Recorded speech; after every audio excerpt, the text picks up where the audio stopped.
Alrighty, welcome to another episode of Weightroom Overtime. As you can see today, we have a special guest, my former coach at Eastern Oregon, Stan Rodrigues. How are you guys doing today? What's up? How are you? How are you, Joel?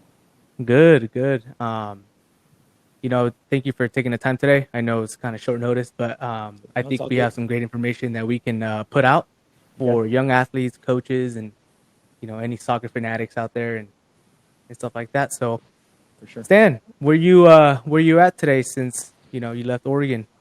Right now during the pandemic, I'm back in Oregon. We have a house here right behind Eastern Oregon University, as a matter of fact.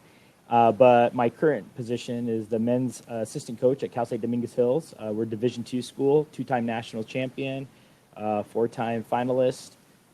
So we're part of the CCA conference, probably the toughest conference in the nation, or at least What one is, what of. is the CCA?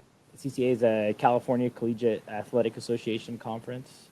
So basically, it's like everything from Sonoma State, Humboldt, down to Cal State San Marcos. I mean, there's quite a bit of schools in there, Yeah. and they're all pretty heavy hitters. For example, Cal State LA last year was a national finalist, and they lost Hmm. a school from West Virginia, or Charleston. I'm sorry, Charleston. So I mean, it's a very competitive conference. It's ranked highly in the RPI. So it's definitely a tough conference, and it's something that I was looking forward to ever since my days at Eastern Oregon. Oh, nice. So, Stan, tell us a little bit about your history because I think it's pretty interesting compared to the normal, I guess, collegiate Yeah, soccer player or even yeah, pro. yeah. Tell us So a little bit about kind of where you yes. started, how you ended up, coaching. Oh man, I started like everybody else. I grew up in Los Angeles, playing soccer. Had a lot of family that played soccer. My background's Guatemalan and Portuguese, but when I turned about 13 or so, my parents moved me to Oregon, in a very, very rural spot of Oregon at Terrebonne, which is outside of like Bend, Oregon, by 20 miles north of Bend. Started playing soccer there, was not developed. At the end of my senior year, I decided I wanted to try to find a place to play. It was very difficult coming out of a school that really wasn't known for its soccer. Hmm. I went on to play junior college soccer at two different junior colleges, which I was really proud of. One was Lane Community College in Eugene, the other was Central Oregon Community College. Luckily, from there, I traveled around to try to get on squads. I moved to Hmm. New York for something outside of soccer. And then I found a team that was playing in La Liga Nacional of New York, which is a very, very popular league at the time. A lot Hmm. of pros, former pros from other countries were in it. I was the youngest guy in the league. And then all of a sudden, I got a phone call one day in '96 and a flyer that said, "Hey, come try out for the San Jose Clash. Someone had saw you in New York. Come out there." Yep. In all fairness, I went to try out the San Jose Clash Open Combine. 1,400 people showed up. Made the first cut down to 100. They brought in the pros the next day, and they only took two. So on the way home from that opportunity, I already had a son. I had a son at 19. My younger brother, who's 11 and a half years younger than me, says, I was pretty depressed, not going to lie. I couldn't get on anywhere. I played in Guatemala, Mexico, everywhere. Couldn't get on. Finally, my brother goes, "Why don't you just start coaching?" And I thought it was a joke at first, and I was like, "Man, I'm never gonna, I'm never gonna coach." He's like, "You coach me, you'll be fine." Luckily for me, my brother became one of the top 100 in the nation. He really became a very strong player, made the U.S. national pool at the ages of 14, 15, 16, traveled to Costa Rica and all these things. Well, when he got really popular in Oregon, people said, "Who's your coach? Who's your coach?" And he always gave me credit. So I was known as Mikey's brother for a long time. Yeah. Luckily, moved to Portland. I coached high school in Bend. I was an assistant coach there. We won the state title in 1999 at Mountain View High School, and then I moved on to Portland. Got on with a club, Westside Metros, or Westside Metros now is Westside Timbers. I had met a wonderful man named Connie Constant who became my mentor. One day, out of the blue, I just told him. He asked me one day, "What do you want to do, man? What do you want to be?" I said, "I want to be a coach." I said, "I know it sounds crazy, but I want to be a college coach." And he goes, "What are you going to do it?" And I said, "I really have no idea what there is. I don't have a pedigree. I played at junior college, men's leagues. I don't know what to say." And I even won a Southern California men's title in a Premier League out of a club down there, which had, we had pros in there playing. It was great, but still no real pedigree. And then he said, "Well, I'm going to give you a 5-year plan." And I did it in 7. I went back to school, got my bachelor's, got my master's. I coached my first junior college in Vancouver, Washington. I coached the women's team. started coaching the WPSL for women, and then I got really strong on the women's side for a long time. I thought that was going to be where I was going to start coaching, just start coaching college women. I ended up coaching college men, Eastern Oregon.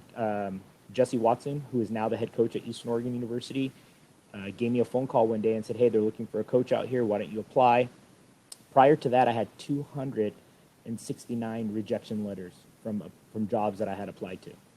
So it was Oh, pretty wow. brutal. It was pretty brutal. And then finally, I said, "Okay, I'll try." And I got my interview. It turned out to be, very uplifting. My wife was ride or die from the very beginning. She kind of pushed me to take the job because I was kind of nervous. I was leaving everything I knew, and Yeah. Portland, my club, and everything. And then I got the job at Eastern Oregon, and got you guys to come down and play for me. And at the end of the day, it was all history, And I was very blessed to be at Eastern Oregon for the couple seasons I was there. But I've always wanted to do more. I wanted to be in the Correct. NCAA's. I wanted to chase more. I wanted to learn more. And luckily, I got those opportunities very quickly, a lot quicker than probably what I expected. And in a way, it's been great. In another way, it hurt me a little bit. But at the same time, I probably wouldn't change anything that I've done because I'm happy where I'm at right now. It's like your own little path that you made for yourself. Yeah, it So was tough. what would you say would be the main, I guess, major difference between a school like Eastern Oregon and obviously the school that you're at today? Obviously, it's a different conference, different people, different coaches. What would you say is the biggest change besides the location, obviously? But Well, NCAA, the first thing that it took me a while to get used to was the rules, right? So NAIA, it's like the wild, wild west. You can bring in guys that are, all over the place, international, all over the all world. different things. Yeah. Budgets were also very different. But, recruiting and everything else is different only because, whether I was at a junior college, whether I was at NAIA, I kind of had to wait for the kids who thought they were like D1, right? And then D2. And then maybe they'd look at an NAIA or a JUCO or whatever. So it was kind of like a pecking order. Now that I'm at DH, I don't really have to wait anymore. There's kids flooding us every day for scholarships, or just the opportunity to be a part of the team. The budget is different. The makeup of the conference is different. But also being in LA, I mean, I'm in the mecca of soccer, Yeah. on the West Coast. I mean, I could throw a rock any which way and hit 50 players that could play for us. So that's interesting because my next question to you was when you have that much people, knocking at the door, looking to come at least walk on or whatever it may be, how does the coach staff look at the scholarship portion of it? Like, let's say you only have 5 full rides, right? How do you split that amongst 22 players, right? And what goes into, I guess, decision making into who is going to get an offer, right? Who's going to get a portion of those 5 scholarships, even if it's a little bit, right? Because then you have other people that can play for free, right? So that could kind of be an issue when it comes to handling that. So talk to us a Well, little bit about that. well, luckily, scholarship-wise, we have a lot more scholarships here than I've ever had in any school I've ever been to in my previous tenure. But we also have a very good staff that we're all very selective.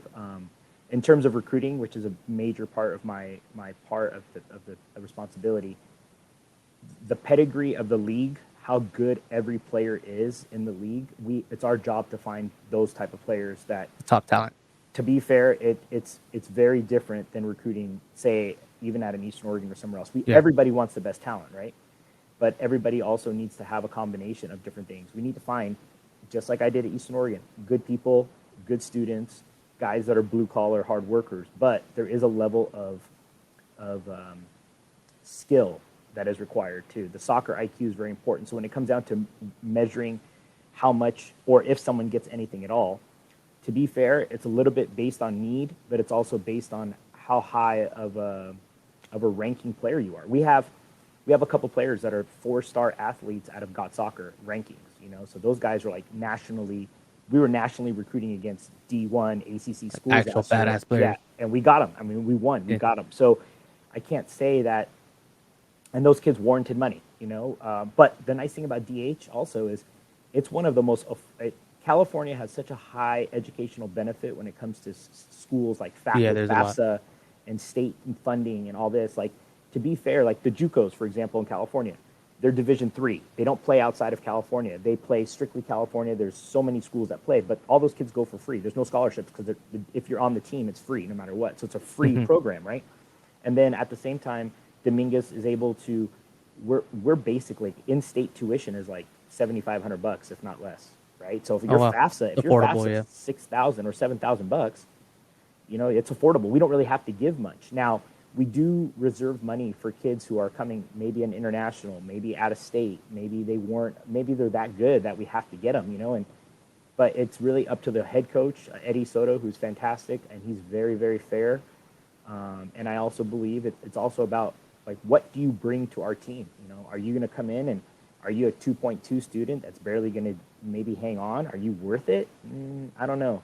If you're a 3.8 student and you're coming in with, you know, a lot of accolades and you show the quality of your work ethic, you probably warrant a little more money. And maybe you don't need it, but maybe we give you something, books or something else, you know. So there's a lot of ways to get around that, but it's also just it's about the player and how much we do a lot of background checking on players, man. I don't think players, I know from my previous experiences as a younger coach now, we do so much more fact checking on players now than I ever did in the past. I think I was lucky a little bit at EOU because I think I had a gut feeling about my kids and, you know, your class in particular, because you were my first class. I had a gut feeling, and I Oh, really, we didn't do too bad. yeah, exactly. I don't feel that. I think I got really lucky, you know, Yeah. where, you know, as I moved on in this business and I start fact checking and I find things, it's shocking about how many kids make that big of a mistake, which stops them from perhaps So signing for us. you made some interesting points that I think, I guess, young athletes right now who are inspiring to make a college, you know, even degree or even play in college, even if it's community college, because you coach there at that level. Yep. Even parents, because parents listen to some of this as well. So what would you recommend for, let's say, some high school players today that, you know, could be top stars, are really good in their conference or whatever, and be in this small school? Look, I came from that community where I didn't really have a bigger brother who was gonna, you know, show me the way to make a college scholarship, right? And a lot of these, I would say, Hispanic parents, you're Hispanic as well. Yeah. They don't have the money or funding to put them in top programs, top, you know, teams like Crossfire, like, Yeah. you know, Seattle United, all these big clubs where they have the coaching, the people that have the experience coaching. We just play at the YMCA or play at the Mexican League, right? It's a different style of soccer when you get to a certain level. What would you say kids should focus on now? Because obviously the talent's there, but their IQ sometimes doesn't match their level of play. I think a lot of things. The first thing that we notice, because in LA we go to Mexican League games. You know, we do Yeah. the same thing in LA. We don't go to always clubs, right? Yeah. I mean, we've had guys call us from the field and be like, "Hey, I saw this kid come down to, you know, whatever, downtown LA. There's a Mexican League game. Let's go." And we go. I think the difference is, and my school in particular, we're that school that's known for its diversity. Okay, we're known for taking the kids that may not have an opportunity at other schools to come in, and you walk down the main drag of our college, and all the kids look like you. You know what I mean? They look like each other. They're not like, it's not like you're going to a UCLA. You know what I mean? You're in a place where you feel really comfortable, and I loved it. I loved it because in some of the previous schools I've been to, I can't really say that I've seen a lot of diversity, right?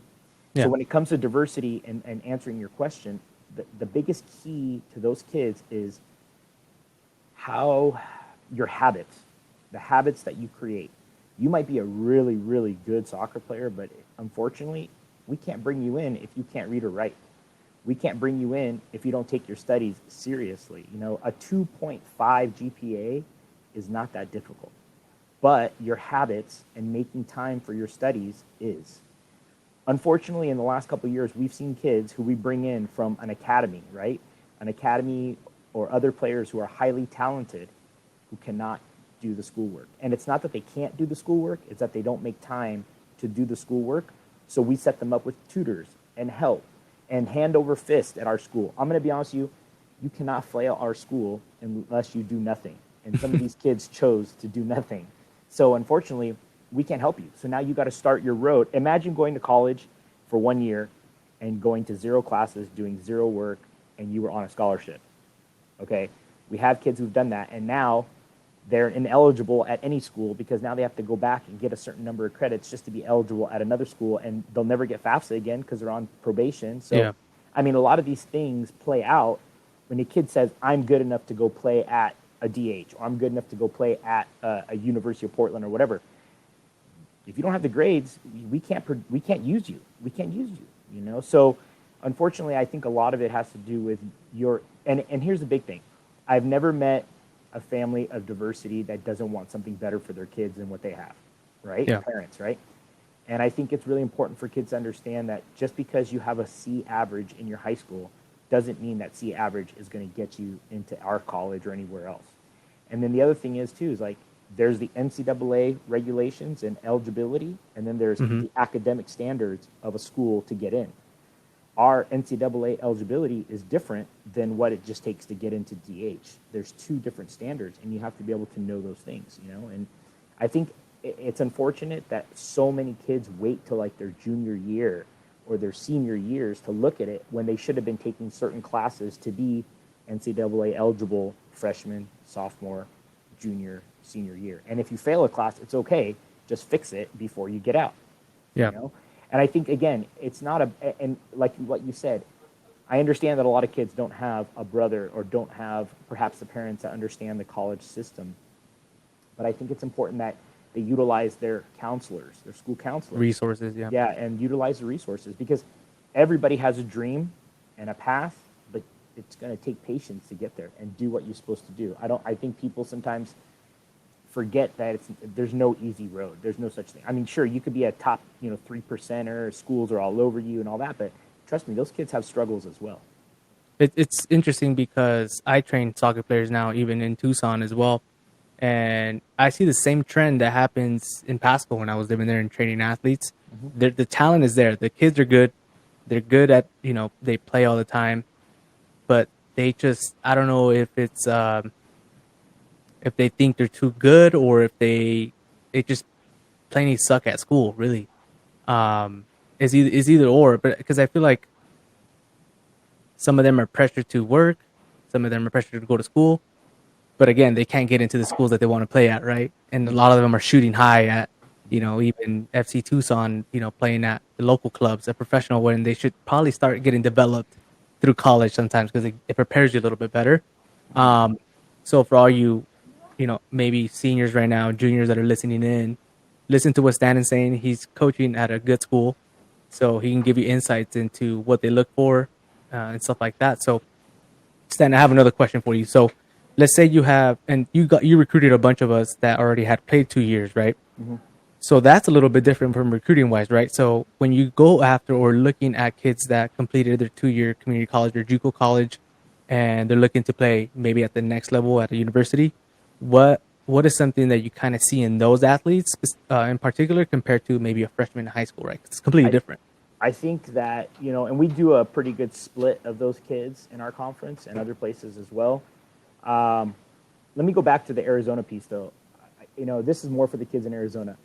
I think in Arizona, you guys are so lucky because you only have one D1 college, GCU, that does men's soccer, but you have so many really, really good community colleges there. That conference is Pima Community College is the one in Tucson. Well, yeah, Pima. I mean, Pima's great. I mean, you have obviously, Fairy Tale Yavapai up there. I mean, you've got so many great schools. You got, PC. I mean, you've got a lot of schools that are wonderful schools that we go recruit at. I mean, those are places that we go recruit. We're always really connected to Arizona. The other thing too is that when you even have NAIA schools. You have Arizona Western. I mean, you have that's a JUCO, but you have like Saint Benedictine, I think, and you just have Ottawa. You have so many schools there. In Arizona, you should be able to play at least 2 years somewhere. They have academies here too, which a lot of them I've noticed because I played Mexican League here, where a lot of them are playing the Real Salt Lake Academy, and that's kind of all they're shooting for. Because some of these kids made it, and now they're playing in actual Salt Lake in those academies, the youth academies. So a lot of them are not even thinking college; they're thinking of like, I'm looking just to get out of Tucson and go play at Salt Lake because they could develop them there. But again, it costs money. You got to be really good, right? I think a lot of those things are, again, I think some of those, for those kids that benefit from that, I think it's real positive. But at the same time, I think it's important that kids, again, look for your education first. And in Arizona, there's not a real need to the schools have money. There's ways to get into junior colleges. There's ways to find help. I mean, I think it's really important that kids just look at all avenues, you know. And there's not only junior colleges in Arizona. There's the national junior college system versus like the one you played in up here in the NWACs. The national JUCO is very different. There's tons of schools that have put budgets and money, and you'd be surprised how fast some of those schools will swoop up an Arizona player because they know they're good. Anybody from the West Coast in that Region 4 area really has a leg up because of the experience you have. You know, I've seen kids who were third stringers on a team in Cali or Arizona go start at a junior college because they just have that experience, you know, and it just was their time. So, but back to, you know, the other question, you know, recruiting a junior college kid. For me personally, I think junior college is a really important system because I went that system. And I think it's important also because you've shown that you can complete 2 years of college level work or courses. If you have an AA, not only are you guaranteed entry into probably the college you're going to choose, but with NCAA rules and stuff, more so for the D2 and below level, you are more likely, you know, you're more affordable for that college as well. I could see a school giving you money or some money. There's no such thing as full rides, by the way, unless you're really special, okay? But most of the time, they'll give you some sort of money, and you're more affordable for 2 years than you would be for 4 years. So I also feel like out of your own pocket, if you're paying for school yourself, instead of going to a 4-year school and racking up all these loans, and you may not be good enough to get on the field, you might be on the second squad for your first 2 years, go to a JUCO, work really hard, save your money, get a job, play on the team, and work really hard, and stay mature, stay focused, stay in shape, and then test the waters to get recruited to another school when you're going to finish 2 more years. And again, I've coached at, you know, the NWACs, I've coached at the National Junior College level, I've coached at NAIA, I've coached now at the NCAAs. I mean, wherever you go to school, if you're willing to do the work, you're going to benefit because at the end of the day, it's your degree. It's your degree. Yeah. It's not anybody else's, and people can't take that away from you. I think kids get so hung up on the levels and the competition. I mean, listen, if you go to a school and you're 1 in 12 and you graduate, your job interview, no one's going to say, hey, you went to that school that was 1 in 12. I can't hire you. You know, they're probably most likely going to hire you because you were a student athlete and you understand what it's like to work on a team and be a part of a program, and you understand, you know, just social atmosphere. I think, again, kids forget about how to be social and how to be in an environment where you have to talk and listen and learn and then maybe do the work yourself. I mean, really, it's what it is, right? Like, the maturity comes at a later time. You know, when I coached women versus men, the maturity for the women was far, you know, greater than the men at the same ages. You know, the women understood. Now, were they always the best teammates, just like guys? No. But they understood the system, right? And I think, again, when I go recruit a junior college kid, I expect a certain level of maturity, understanding, and, you know, just the idea of just know that sometimes something's not going to go your way, and you handle it. Where if you bring a freshman in, and I can't tell you how many freshmen I've had that were like, I should be starting, I should be playing, I should be doing this, I should be doing that. I was this in high school, I was this on my club team. It's not the same. It's not the same, man. You're not. You're just not there yet. And I know exactly what you're talking about and listen, for all the listeners that are contemplating going to a JUCO because it's a smaller school.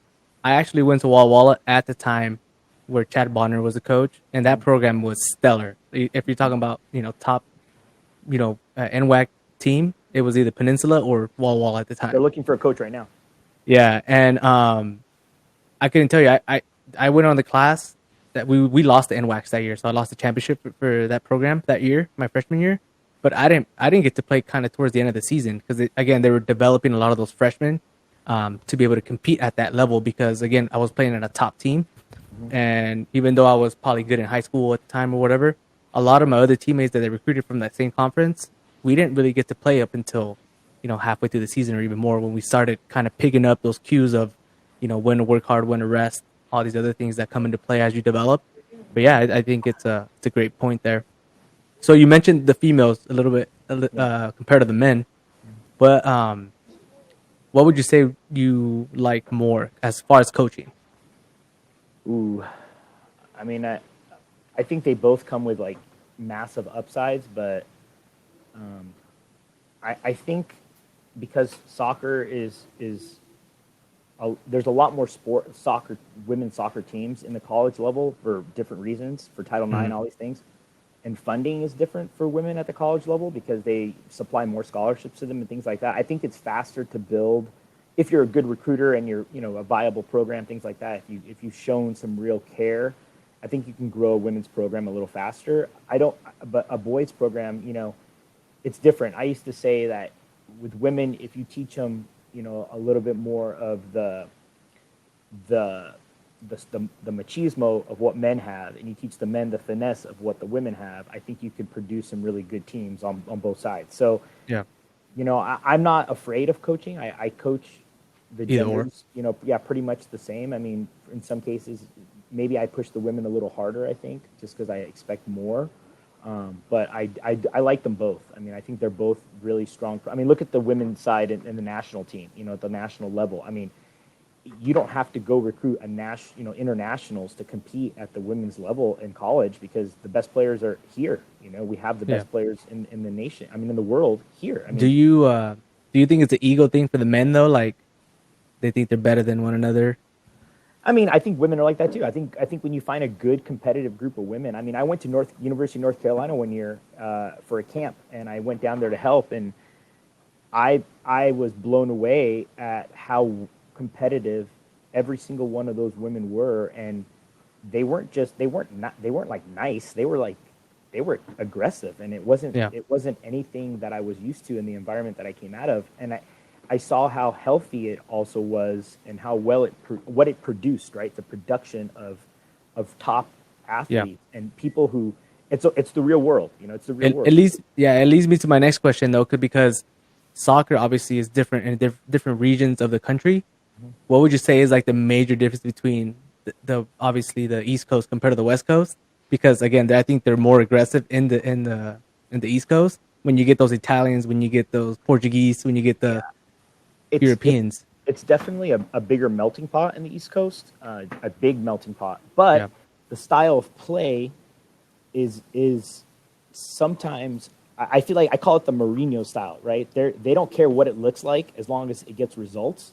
And in their mind, if they're going to be brutal, they're going to be brutal. And if you look at also the success at the youth levels, right? Say nationals up to U19, right? If you look at the 16, 17, 18s, both genders, you see a lot of winners coming from like Michigan and then maybe a couple from Florida and then things like that. Like there's different areas that are really strong. Texas, right? Texas is crazy.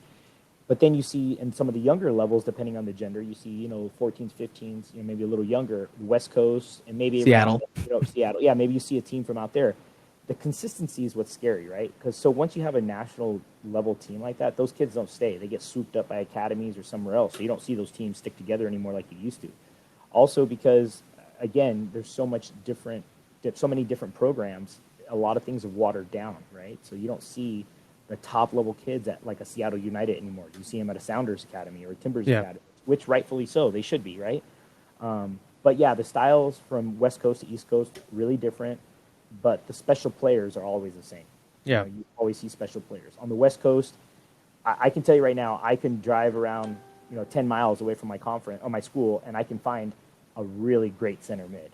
I can find a really great, right mid. I can find attacking players all day. The tough players to find that are really at those elite levels are a 9, a striker, a left-footed center back. There's a lot of differences in terms of specialty positions, like specialty players that you can find, different parts of the country that you may not be able to find in say, like an Oregon or a Washington. The ones that will make a difference. Yeah, weather plays a factor, man. Weather plays a factor. You have kids like Arizona that these guys can play all year round. Yeah, so. and so it's just different, But at the same time, at the end of the day, it's where you can find players that just fit the system of the school and the coaches and how they coach them. And I've seen schools that look like they have like real football teams size wise. Their guys are 6'3" and they're massive and they're big and they push you around. And then I've seen other schools that have kids that are no bigger than, if they have a 6-footer, it's the goalie. Everybody else is quick and fast and technical. I mean, there's schools in our conference that, I mean, they play in such a way that it's really, it's even me as an opponent, I'm just like, wow, man, that's some really good play. Versus other schools at higher levels that I've watched even as of late, that I'm like, what are they doing? Is that their only advantage? So I mean, I think it's to each his own. It's each his own. But the bottom line is there's talent, and I do think there's more talent on the women's side just anywhere than there is on the men's side per se. But it's tough. Athleticism, you can't substitute athleticism. You can't substitute certain things. You just have to kind of work with what you got and hope you get one that sticks. Yeah, I brought that question up because when I was playing club when I was younger, U18, U19, we went to a national tournament and we got spanked by a New Jersey team full of like Italians and Portuguese people. And I'm like, what are these guys? Like these guys are like twice our size, fast, big, strong. And this was in Boise, Idaho at the time, I think. And that's why I asked. I was like, it's way different. This is my first time experiencing, other states playing against other states, brilliant players. When I moved to New York, I actually thought, I was like, I'm not a bad player. I'll be all right. I'm good. I'll jump in here, whatever. And I went and played on a U19 team first and they were all mixed up kids from New York. And there was kids that were 2 years younger than me that were just leaps and bounds better. I mean, they were good. They were just killing it. And I really did not feel, I couldn't play their style. There's just no way. Yeah. And then later on, when I jumped in that men's league, my first foul that I had against me, I have like flashbacks because I remember I didn't even see the guy coming. I picked a player of my teammate picked me up out of the dirt and shook me, and my feet were just dangling, and I just felt dirt and grit in my teeth. And he's like, "You got to play the game," and he's yelling at me. Mm-hmm. And we had guys on that team that didn't even speak English, and we had a guy, a center back from Paraguay, and I don't even know his real name. His name was, they called him Fierro. They called him Steel. And he was the meanest man I've ever seen in my life, and he was brutal. And it was a big learning experience for me because what was a foul on the West Coast was not a foul on the East Coast, and it was definitely different. But it was fun. I was real lucky to play them. I was having a conversation the other day with a coach from Boston who been coaching for like 20 years. He's kind of on the retired side now, but I was asking him a question in regards to, because obviously he coached in like the late 80s, 90s. And I asked him, what the major differences, from that time when he was coaching youth soccer, like has that developed over time to like 2021? And obviously you've been coaching, for a while too. What would you say are some of those, big shifts into development, maybe of youth athletes compared to maybe when we grew up or maybe when even you grew up, right? 'Cause it's completely different. The soccer has evolved, the coaching has evolved. What would you say are some of the major shifts in U.S. soccer?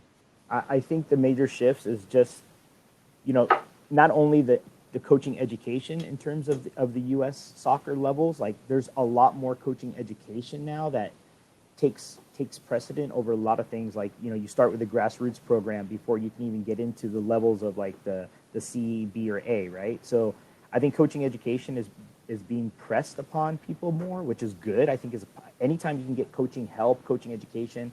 I can remember the first coaching clinic I ever went to, and it was so different than what I even experienced as a youth player coming up, because there was things that I didn't notice. And then as coaching education has evolved, I think it has to do more with planning and having a full picture of what you see. I mean, there's a lot of coaches out there now that have never kicked a soccer ball, but they've gone through the coaching education and they're proficient enough in paper and pen that they can put something together that is beneficial for the youth, right? I also think that clubs are doing a really good job at putting their most experienced coaches coaching the youth, the 7, 8, 9s versus the 15, 16, 17s, because now they're developing better habits and training, better focus, right?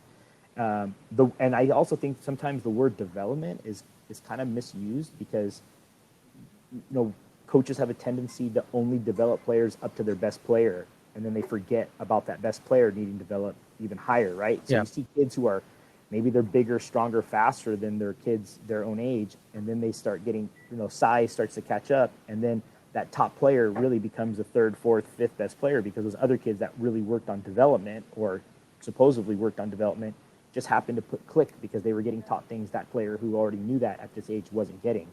So I think it's really important to have the coaching education. I think that's first and foremost, and then having a plan of what you are trying to do. And then what people really forget, because I think parents, coaches, clubs, people that are built on results, I Mm-hmm. think they forget sometimes to make it fun. We don't see a lot of the top athletes stick with soccer. That might be the sport they start with, but then they go to the football or the baseball or the basketballs, and they forget the soccer even though they were that good at it for various reasons, right? So I think a lot of times people forget that it's supposed to be fun too. It sucks to lose, don't get me wrong, but it Mm-hmm. would really suck if you just never got to play. You I'm know? I'm glad you brought that up because the one thing I learned in school, and I'm completing my master's in strength and conditioning. One thing I learned about strength and conditioning and training athletes and looking at, I wouldn't say development, but you as a coach, and I don't know how much thought you put into this, but it could be a thought. Would you rather have a multi-sport athlete come into your team, like somebody that didn't play soccer all their life, maybe started with basketball to baseball, football, and then soccer kind of later on? Or would you have somebody who played soccer since 6 years old and all the way up until now, compared to like college? Because obviously that development is different. Because from my experience, what I've noticed is most even football coaches and stuff like that rather have somebody who played a lot of sports growing up, because their development in different movements, jumping patterns, shuffle sprints are different compared to somebody who's just overusing the same muscles, same I techniques. I think when I coached the women's game, I think I was more partial to having a full all round athlete, someone who did three sports, someone who did other things. I mean, I even had the top fencer in the United States. She was fencing. She was a sword fighter, right? Oh She wow, went to the Olympics. She played for me, and she was phenomenal. She won a gold medal in the Olympics. Okay, so there's not a lot. I mean, she that's was insane. another, and eventually she went and stayed that route, which she's one of the best By in the all world. means. Yeah, go ahead, right? I think it was important to have, especially for like the ACLs and things like that for women. I think it's important that they do play other sports and develop other things, whether it's and not just athletic sports, dance, other things. It's totally fine. Men, I agree. I'll be honest with you. Most of my athletes, especially now in at DH, they're student athletes.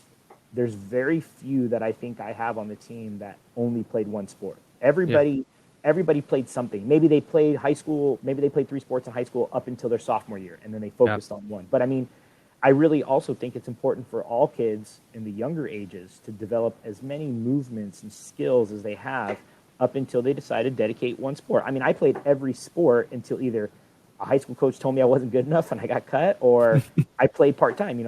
I played on my junior college basketball team, for God's sakes, and I had yeah, a great time. And then when I wasn't good enough to make the team anymore, I just played intramurals and I played everything. I played flag football, and we always did everything, because I think that's what's part of the notion that you have to, like, you should enjoy everything your body can give you until it yeah. can't give you no more, right? And the other thing I know to your fitness stuff is, I think it's also important for people who try who are athletes, when they become non-athletes anymore, and they get into this regular so-called life of, whether it's 9 to 5 or whatever you're doing.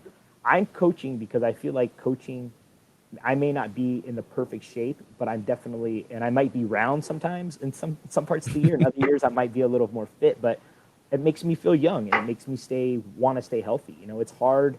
It's hard when you get older and you feel like you can't do the things you used to be able to do. So I think part of this job for me was also trying to produce healthier physical bodies, as well as trying to keep myself maybe internally healthier versus outwardly healthier. And I think it's important for the kids now to understand, you might be able to run a mile in under 5 minutes and under 6 minutes, and that's great. But when you turn 27 years 30. old, 30 years old, let's see you run that same mile and not come up with a pulled hammy or a quad or something, Yeah, unless you've been active. And it sucks when you can't pick up your kid at, you're 35 years old, and you go pick up your kid and you strain your back when you used to be able to dunk or whatever you used to be able to when you were, 18. yeah. So I think it's important to kids not only think about the sport as in terms of competition, but also to stay healthy. And there's a long-term effect. That, and I think coaches know that too. I mean, we all try to stay healthy for the fact that we want to continue to try to have some vitality and, and some youth left. And sport of any matter gives us that ability to try to retain it. Yeah, I brought up the question about, being specialized in one sport or playing multiple sport because I made a video on this, Mhm. and I think in my experience, and I could probably speak for a lot of people that play soccer now. I mostly only play soccer just because my dad, that's all he knew. So Mhm. he's like, well, I'm gonna teach you how to play. So it stuck with me, and that's what I played. But I think when you have an athlete that starts at 6, 7 years old up until 2021 playing that sport, they're gonna peak too early in their career. That by the time they're 21, they've already peaked at 18, 19, and you actually need them to peak a little bit later in life, like when they're in senior year, junior year, because then they can get another shot at making it even a long term career, rather than them having overuse. Maybe some injuries happen just because they've been playing for so long. I think as well though is like the hardest part for a lot of kids, especially when we go and recruit them, is in their mind they've been a striker for their whole lives, right? Or they've Hmm. been a center mid their whole lives, or whatever. Once you jump to other levels, especially in college, when we recruit, we might hear about you being a good striker, so maybe we go look at you to be a striker. But when we get there, we might realize you might be a great left back, and we're going to make you a left back. And there's a lot of, and I did it more in the women's game than I did in the men's game, where I wanted to convert players to other positions on the field. Some of the girls or some of the players I've done in that too in the past weren't very open to it until they realized, like, okay, it's not about you, it's about the team. If you want to be on the field, you'll learn to play this position because you You have gotta the adapt, yeah. skills. Yeah. And or the question is, do you not want to play on the team and not be on the field? And that's okay too. And I'll use you up front when I want to. I mean, That I've had players that I couldn't bench because they were too good for us. So I made another player change the position. And when that player graduated, then that player went to the front, and it's fine. that's a great point. Yeah. But I think it's important that kids understand that when you're playing, any sport, that whatever position gets you on that field and puts you in the limelight of the team environment, then you should be grateful that you're good enough in the coach's mind to put you there. And maybe on a Monday you're really good, but by game day maybe you didn't. We have a rule at school that you practice during the week. If you practice, the night before the game is when we'll decide the starting lineup. But if you're on the bench to dress down, that shows that you did something during the week. Very seldomly have we ever taken a kid that didn't practice in that position during the week or whatever and started them at a different position in the game, right? Yeah. But we also have had kids that said, hey, I had a really good week of practice, and we don't think so. So unfortunately, they're not dressing down for the game, and they're struggling. But it's just one of those things that you have to be consistent, and you have to be on, and you have to be adaptable, and you have to be able to understand that not everything is always going to fit you, right? You have to fit the dynamics of the team. If it's an individual sport, The system too. yeah, and if it's an individual sport like swimming or tennis or whatever, then great, good for you. But if you're on a team environment, also the other thing too is, like, we might match up against somebody who we don't feel is comparable to you, so we want to put somebody else in that spot to protect the team, and then maybe move you somewhere else or put you in when the game is a little bit looser or whatever the case may be. So I think sometimes just the adaptability, and I think when club coaches are building their programs and their teams, and I think club coaches are a true benefit to these kids. I think sometimes club coaches need to also give the kids the hard side of things and say, hey, you may not be a striker at this level, and train them in other positions. Being pigeonholed in a position your whole life is not good for the development of a player either. Yeah. I mean, sure, not every kid should be a goalkeeper, I'll be honest, but at the same time, you can put kids in positions and make them grow. For example, and on our youth clubs in LA, the first kid that doesn't know how to tackle, we make them a center back. And we put them in the worst position Which are possible forced to tackle. to force them to break those habits. Because again, it's not me that's going to yell at them. It's going to be the goalkeeper, the right back, the left back, the center. The guys are going to get on him, and he's going to either have to grow from that position and get better, or not be on the field. So it's one of those things where you force people to learn tough lessons, and you hope they rise, right? And if they mess up that day, you give them another chance to rise again. But if they become just stubborn and say, I'm not doing this, then maybe they're not that. Yeah, They're not that's an interesting point because when I first went to college to play at Walla Walla, I want to say like half of us played different positions in high school, and then when we got to college, they already had a team established, obviously the Yeah. previous team, and I remember playing. I was a right wing when or left wing when I started. Like I played wing when never really played wing in high school or anything like that. And we had Giovanni Vasquez at the time too, who was mostly a forward in high school, and then he played like center back. Yeah. So it's like people just had to adapt, and I think it's important for high schoolers now, or even parents, if they get mad at the coaches for putting them in a position that they don't play, they have to understand that there's a reasoning behind it, right? Kind of like you mentioned. Oh yeah, absolutely. Not just because he's good at whatever, right? So, Well, and the nice thing is, to be fair, one of the reasons why I went to coach college is because I was tired having to justify myself to parents, and I was tired. And when I was a DOC at a club, I was always, very seldomly that I have time to go run trainings because I always had to deal with parents thinking they knew more than what the coach did or at the time. And some parents had some really good, valid points, and I'll give it to them. But at the end of the day, it's like, are you going to go tell your let me kid's coach? boss? Yeah, are you going to tell your kid's boss when your kid's 25 that your kid shouldn't be doing this work? And it's not reality, but that's kind of our job. I think that's important that when parents are taking their kids to teams or practices, and that the kids are able to develop under whatever the coach is trying to do. And then if the parent wants to try to develop themselves somewhere else, okay, but don't contradict what the kid's trying to learn, because it's the most confusing and painful thing when you're trying to coach a kid and they don't want to make their parents upset because they're not listening to what the parents are saying. And I think the nice thing about COVID is that it stopped parents from being on the field in some of these tournaments. Just let them play. Yeah, the coaches just coach and play, and the referees just ref, and they don't have to hear parents. And I think that's a benefit in a lot of cases because, that's especially in those younger teams, right? Yeah, man, it's brutal. It's sometimes we go to games to watch kids, and here's something that you can tell the parents in your program, that there's a lot of times that we'll go to games and we won't wear our DH stuff, we won't wear our college stuff. We just walk in with regular clothes and we sit down. There are kids that we do not recruit because we see the behavior of their parents right on the stands or in the field, and how they are treating or saying and what they're saying about the coach, the team, individual players, and we just pack our stuff and leave. And we don't call those kids anymore. Parents, if you're listening to this, don't be that parent. Yeah, it's scary, man. It's one of those things where you just kind of roll your eyes, and I'll be honest with you, like, I'm a parent too. Have I been guilty of those same things at times? Sure. Yeah. Absolutely. It's an emotional thing, and sometimes you're trying to live your life through your kids, and it's just not going to be that way, right? It's just not. But it's a tough deal, man. And again, I've also gone to tournaments where I see club coaches, and I've been one of those guys that just lose it on the sideline and get on a kid. But sometimes I think there's a benefit to that because the kid shows a little bit of thick skin and rides it out, and can handle it. So, lesson learned. Yeah, sometimes you just have to know. But parents definitely sometimes play a factor, and especially, like, for example, emails. I can't tell you how many parents email for the kids, and I can't tell you how many parents, try to dummy it up, and it's just, we delete those emails immediately.